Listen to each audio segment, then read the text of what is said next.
How much do you love drafting time entries? Oh, don't we all? Trying to figure out, how do we describe what we just did? We spent 4 hours. We know it was valuable work to the client, but now we have to sit down and describe it. Or worse yet, you spend a 0.1 on a task that takes you a 0.1 to figure out how to describe it. Here's a few tips to help you draft better time entries. This is an example of something that I teach inside the Billable Hour Boot Camp. Before I jump in with these 3 tips, I actually just thought of a bonus tip. And I don't want to change the title of it at this point. So make sure to stick around to the end. I'll give you a number 4 at the end. Number 1, change your mindset about your billable time. What mindset?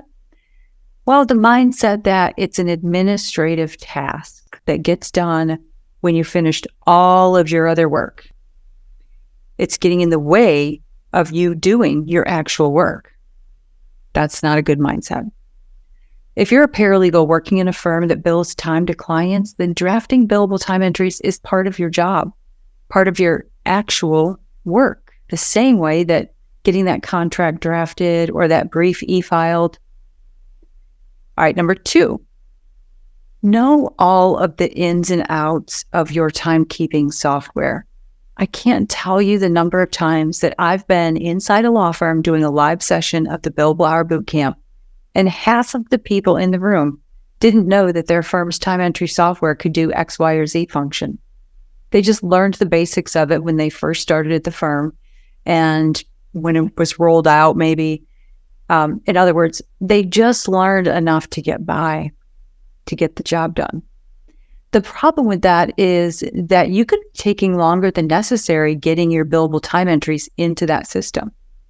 For example, using it to create shortcuts and templates so that it takes you less time to input your time. My advice is to get to know the ins and outs of your timekeeping software, just like you do all of your other software tools that you use on a daily basis. Get in there and watch those video tutorials. You'll thank me, I promise. Number 3, your billable time entries should answer at least 2 questions. What are those questions? What and why? Did you know that journalists use the same 5W1H method as a way to know that they've got a complete story? Their story has to answer who, what, when, where, why, and how. Who was involved? What happened? When did it happen? Where did it happen? Why did they do it, or why did it happen? And how did it happen? Think about some of those questions when you're drafting your time entry. How can I show the real value of the work that I did to the client? Well, first to the billing partner so that it doesn't get written off before it ever goes on the actual bill. And then how can I show that value to the client? So the main questions that your actual time entry needs to answer are the why and the what. Why did you do it? And what did you do? Did you review something? Okay. But a client doesn't really want to pay for you to review something just for the sake of you reviewing something.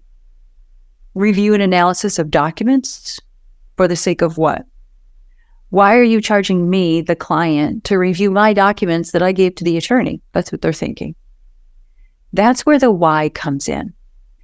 And the why is the really, really most important answer, because the why is what the client is asking. Why should I pay my law firm's paralegal to do X, Y, Z? Why is she or he doing this work on my file? The question what? Ask yourself, what did I actually do?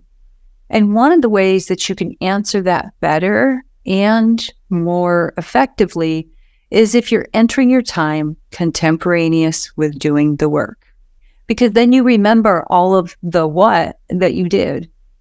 Here's a perfect example. Review and analyze client documents. Why? Instead, try something like review an analysis of client documents to remove any potential privileged and confidential information prior to the production to the plaintiffs. That's an important why. That's valuable to the client. They want their documents reviewed and the privileged documents removed prior to the production to the plaintiffs. So always add in a why. Don't ever just have the what in a time entry. When you're describing the what, describe what it is you're actually doing. Here's another example. Let's say that you're reviewing and comparing licensing agreements for the client. Maybe they've got dozens or hundreds of these license agreements. What are you reviewing them for? What's the substantive thing that might happen from that?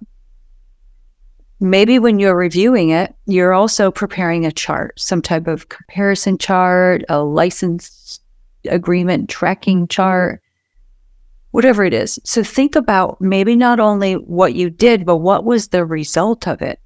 Did it result in something that the client could see, feel, or touch? Make sure to include that in your time entry because your time was spent on something tangible that the client can see. They can touch it. It might be a license provision comparison chart that you prepared to better analyze the particular provision in that licensing agreement. Or maybe it was a timeline. When you're reviewing those client documents, are you trying to get a handle on what happened when? Then prepare a timeline. Extract those dates and events into a case chronology. You get where I'm going here.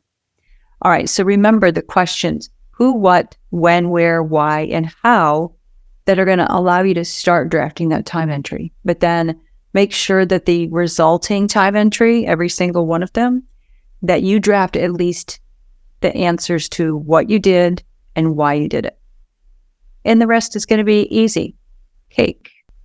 Well, not easy, but it will be less painful for you.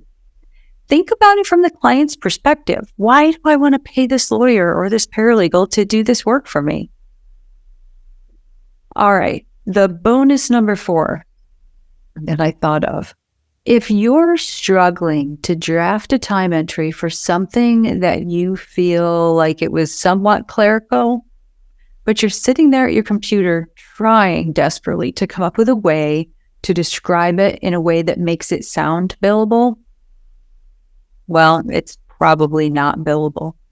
So ask yourself, that point 1 filing that you did this morning, is it the best use of your time spending another point 1 or worse, a point 2, trying to figure out how to describe that in a way that makes it sound billable? No. And I won't even get into the ethics of it at this point. That would be a whole other show. Just ask yourself, am I struggling to draft the time entry? And am I trying to come up with a way to make it sound billable? If so, maybe it's not billable.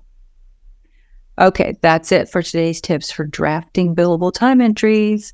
Jump into the comments and tell me, what's your biggest challenge when it comes to drafting billable time? All right, bye for now.